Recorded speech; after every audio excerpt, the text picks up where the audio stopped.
press conferences about 110 new European and worldwide premiere. But as you know, the exhibitors, they are keeping some secrets, and we might have more than 110. Media and public expect? Well, we expect, like always, a lot of journalists, because it's a key point for the Motor Show of Geneva is to gather more than 10,000 representatives of the media. First, and second, a lot of visitors, because it's a fantastic show. And we expect this year again between 650,000 and 700,000 visitors from all over Europe. It's true that we have some absent this year at the Geneva Motor Show, but when you compare with the other European show, we have much less. We've tried to compensate with other newcomers, and it is important that the Geneva Motor Show be still a very unavoidable place for the brands. And for the time being, I mean, we have the main ones coming to Geneva this year.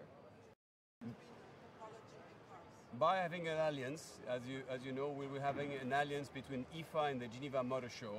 And every year in Berlin in September, in March in Geneva, there will be a special exhibition regarding technologies in the automotive industry. And we have key people making shows and speeches during these shows.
Les points forts, c'est-à-dire qu'on va retrouver des jolis stands, on va retrouver un peu des stands qui ont amélioré, qui ont changé leur emplacement.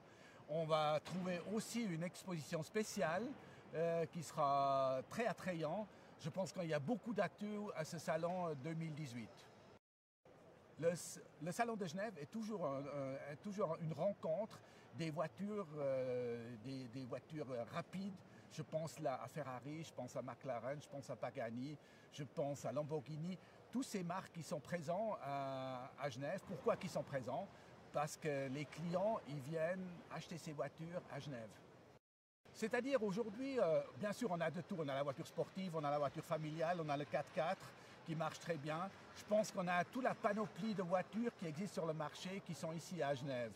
Et je pense aussi, n'oublions pas les voitures vertes, les voitures écologiques qui sont aussi très présents chez nous. Et puis ça déjà depuis 2009, on était les premiers qui avaient présenté des voitures un peu plus écologiques à l'époque. Moi je pense que c'est une formule qui a beaucoup de succès aujourd'hui, qui a commencé très bas, mais on voit d'année en année que ça prend sa place. Et surtout, qu'est-ce qui est intéressant, que tous ces courses se déroulent directement au centre de ville, soit à Paris, soit à New York, soit à d'autres villes, à Zurich cette année. Et je pense qu'on va faire un pas en avant, étant donné qu'on va présenter une nouvelle voiture, une nouvelle Formule 1. Jusque maintenant, on était obligé de rouler avec 2 voitures, c'est-à-dire à mi-temps changer la voiture, parce que la capacité de batterie n'était pas suffisante. À partir de la saison 18-19, on n'aura qu'une voiture, et puis cette nouvelle voiture, elle sera présentée en première mondiale ici à Genève. Mais je pense que dans la voiture autonome, il y a quand même différentes étapes. Il y a 2, 3, 4 étapes si on veut. C'est-à-dire il y a jusqu'à la voiture vraiment complètement autonome, qui est l'étape 4 si on veut, où il n'y a vraiment plus de volant dans la voiture. Mais je pense qu'aujourd'hui, on fait, comme on dit, step by step. Je pense que les premières voitures font leur essai, il y a des essais sur la route. Nous, on aura aussi en salon, on aura certainement, on aura une petite navette qui va amener autonome, qui va amener les gens du parking ici devant l'entrée du salon. Tag Heuer, c'est toujours, ils ont tous des voitures attrayantes et on sait bien que Tag Heuer est très lié au sport automobile. Ils sont chronométreurs dans la Formule 1, ils sont partenaires chez Red Bull en Formule 1, ils sont un peu partout et puis ils nous apportent toujours beaucoup de monde intéressant au salon. En plus, pour les jeunes, il y a beaucoup de simulateurs qui sont là, puis on sait bien que la jeune clientèle, ils adorent ça.